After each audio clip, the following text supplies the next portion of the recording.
मत्स्य अवतार में हमारे भगवान आज आएंगे। बोलिए मत्स्य भगवान की। राजन परीक्षित जी के लिए सुखदेव जी समझाते हैं, क्या समझाते हैं कि एक समय की बात है, सतयुग था और सतयुग में इतना जल आ गया था समुद्र में कि पूरी पृथ्वी डूबने जा रही थी।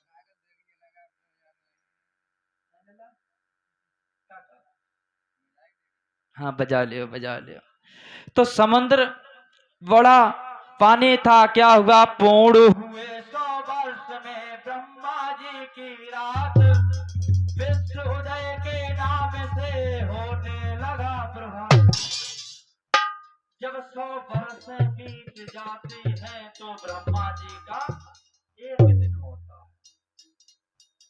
और घर के 100 वर्ष कितने लोग तक 50-60 तक मुश्किल पहुंच पाते हैं, और कहा ब्रह्मा जी का भैया एक दिन होता 100 वर्ष।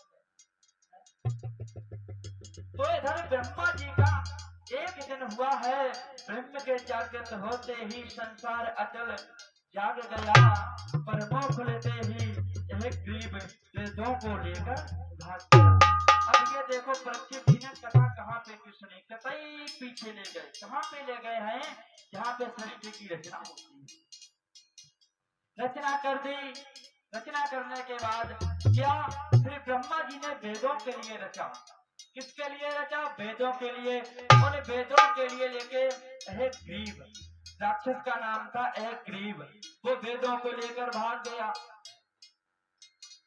जब भाग गया ब्रह्मा बेचारे चिल्लाए, चिल्लाते हुए पहुंचे हैं विष्णु भगवान के पास। विष्णु भगवान कहे मां, तो विष्णु भगवान बोले क्या बात है, कि बात क्या है। ब्रह्मा बोले श्री महाराज, गिर पड़ा वज्र के छप्पर से, मुंह खुलते ही कट गई जीभ से, मुड़ते ही ओले बरसे। बोले महाराज हमने वेदों की रचना की बड़ी मुसीबत से, लेकिन कोई ले गया। बताओ, फसल हमने उगाई थी, हमारी फसल पक के तैयार हुई थी, तब तक ओले गिर गए। कहने का तात्पर्य ये है कि हमने वेद रच के रखे, तब तक राक्षस ले गया। क्या होता है इस प्रकार कह के हुए श्रीपद अंतर ध्यान, वे शत्रुवत भी चला करने को स्नान। इधर भगवान ने कहा कोई बात नहीं, हम आपके वेद जरूर लौटाएंगे, कोई उपाय निकालेंगे। तब तक पृथ्वी लोक पर एक चक्रवर्ती राजा था, उसका राजा का नाम था सत्यव्रत। क्या नाम था, सत्यव्रत। वो एक बार स्नान करने के लिए गया था। जब स्नान करने के लिए गया था कि सबका ध्यान बांधते ही मछली आ गई अंजलि में, कुछ तड़प झपटती दिखला करे कहने लगी बे। क्या बे ऐसी वाणी से बोली, व्याकुल वाणी से क्या बोली, अपनी भाषा में बोली, राजन मैं छोटी सी मछली, मुझको जलचर खा जाएंगे। बोले राजन मैं बहुत छोटी मछली हूँ, आपसे प्रार्थना है इस जल के जीव मुझे खा जाएंगे। प्रार्थना क्या है, निर्भय जीवन पा जाऊंगी, जो नरपत मुझे बचाएंगे। बोले आपसे ही प्रार्थना है, आपकी अंजलि में मैं इसलिए आई हूँ, आपने जैसे ही जल अंजलि में लिया है, अंजलि में लेके चढ़ाने के लिए वैसे ही मछली आ गई। मछली ने कहा मुझे बचा लो, अपने घर पे ले चलो। राजन बोले अरे जीवन में पहली बार हमने जंतु के लिए बोलते हुए देखा है। राजन प्रसन्न हो गए, प्रसन्न होके उसके लिए अपने कमंडल में रख लिया, कमंडल में रख लिया। घर तक नहीं पहुंचे तब तक वो कमंडल में आ गए। बड़ी होने लगी, राजा ने गड्ढा खुदवाया, जब गड्ढे में डलवा दी तो गड्ढे से भी बाहर आ गई। राजा ने जब उस मछली के लिए देखा तो राजा बोले ये कैसी मछली है, ये कह रही थी हमें जीव जंतु खा जाएंगे, लेकिन ये पल पल बढ़ती जाती है, क्या बात है। राजन चक्कर में है, राजन तन मेरा समा सके इतना उसमें अवकाश नहीं, कोई दूसरा उपाय करो मुझको इस जगह सुपास नहीं। बोले राजन हम इस गड्ढे में नहीं आ रहे, कोई ऐसा उपाय करो जहां हम चैन से घूम सकें, दौड़ सकें, बैठ सकें। किंतु वहां भी हो गया सतयोजन विस्तार, समझ सका तब सत्य व्रत और निश्चय अवतार।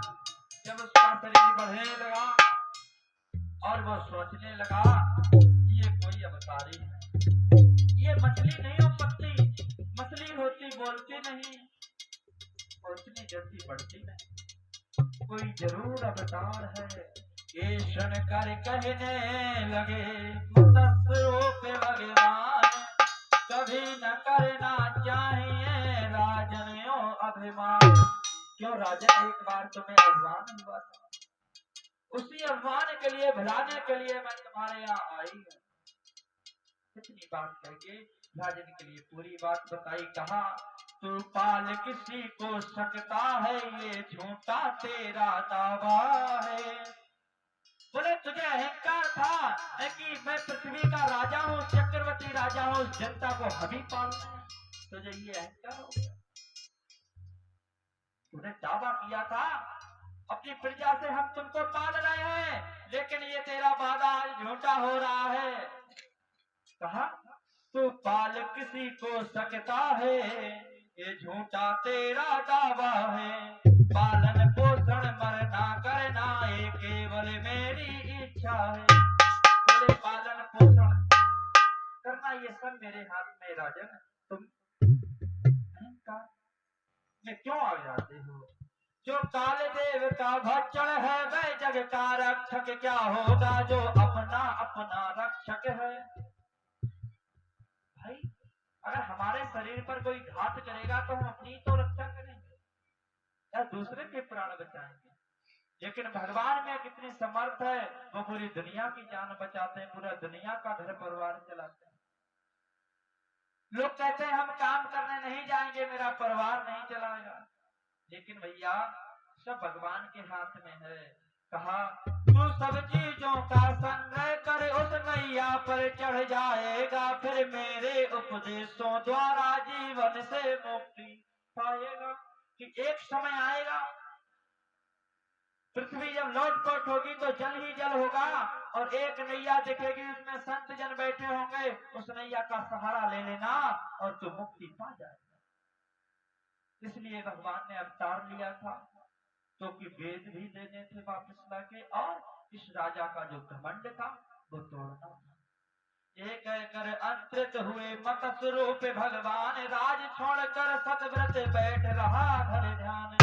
हुआ सातवें दिन वही महाप्रलय शोर, सहसा ही वह सृष्टि सब कांप उठी सब ओर। सातवें दिन भगवान ने कहा प्रलय आएगी, प्रलय होते ही सातवें दिन आया, घमसार मच गया, शोर मच गया, पृथ्वी कांपने लगी, जल ही जल हो गया।